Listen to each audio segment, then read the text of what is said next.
While much of the president's immigration policy has put the focus on illegal immigrants from Mexico and Central America, another group of people facing deportation are at risk of death if they are sent back to their homeland. 1,400 Iraqi Christians, some of them in the Detroit area, were recently detained by immigration agents. Their status is now in legal limbo. I've been here since 8 a.m. with a paid attorney and everything. Nobody's giving me any answer. How can you take my brothers or these families to Iraq? None of them speak the language. And they will kill the Christians. They will kill our people. Joining me now, Jillian Melchor. Jillian will join the Wall Street Journal this coming week as an editorial page writer. So welcome to the program and to the Journal. So Jillian, what's going on with these Christians and why are they at deportation risk? Well, in June there was an immigration sweep focused in Detroit. It ended up catching a lot of Iraqi Christians who were living there. And what this really dates back to is for years Iraq wouldn't take people back. It wouldn't allow you to deport them. Under Trump's travel ban, that changed. Iraq agreed to take them back. So you've got people who committed petty crimes, in some cases decades ago, have built lives, built families since then, who are now eligible for deportation back to Iraq. Now, was this immigration sweep focused only on people with criminal records? It was. Okay. It was. So, but what kind of crimes are we talking about? Because I think the average viewer might say, well, wait a minute, you don't have a right to stay here if you're not a citizen and you commit a crime. Well, it kind of runs the gamut. So on the one extreme end, you've got the head of the Chaldean mafia, someone who had a murder conviction. On the very opposite extreme, you have people who served probation for drug charges, haven't committed crimes since. You have people who committed misdemeanor fraud. And even misdemeanors? Even misdemeanors. So basically what this meant is you could come to the United States legally, but once you commit that crime, your immigration status is eligible for deportation.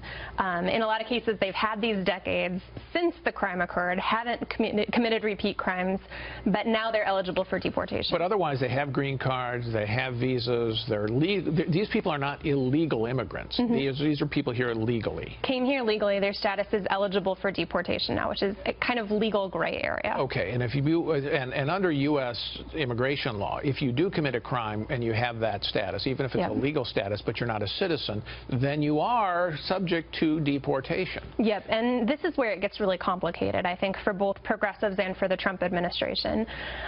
So because these are Iraqi Christians, if they are sent back, they will face persecution. You've seen Mike Pence saying, for instance, that Christians are subject to genocide in Iraq.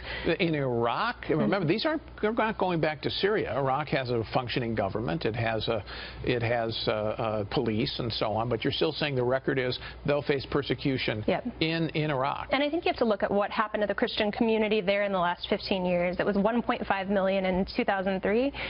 4/5 of them have left. So the U.S. government has acknowledged that as a genocide. They view that threat as very real.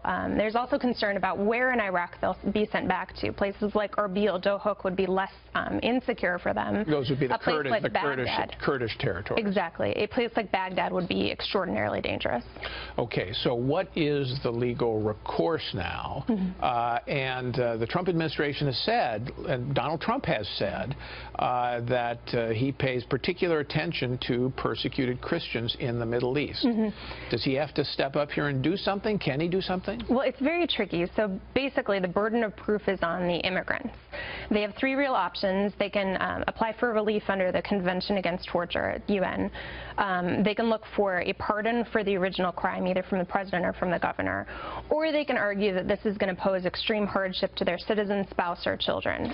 All of those things are fairly difficult to prove, and there's also a jurisdictional question. So you've got the Eastern District of Michigan saying, we're not even sure whether we can answer this. It might have to be handled administratively. It's very complex right now. Well, but if it almost does suggest that given the challenge that these immigrants have, the government of the United States is going to have to say, you know what, we do think you face persecution under the Geneva Convention on Torture, and therefore we are going to make a special dispensation here. Is that ultimately what you think should happen? It is, but I think this is a tricky one for progressives because they've kind of positioned themselves as the main defender of these immigrants.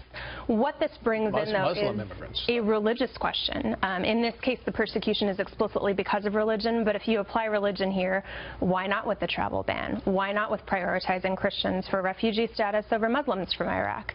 It opens up a lot of questions both for the administration and for its progressive opponents. But there is a special problem for Christians in the Middle East. Absolutely. I mean, you can argue also there's a problem for Yazidis and other places. So you might, I see what you mean. That's a slippery slope argument that you would have to allow in a lot more people. What do you think is going to happen? You know, it's up for grabs right now. I think this is a case that is very politically charged and emotionally charged. I think uniquely Americans have sympathy for Iraqi Christians. So I think that may put some pressure on the administration to act. All right. Thank you, Jillian. Thank you.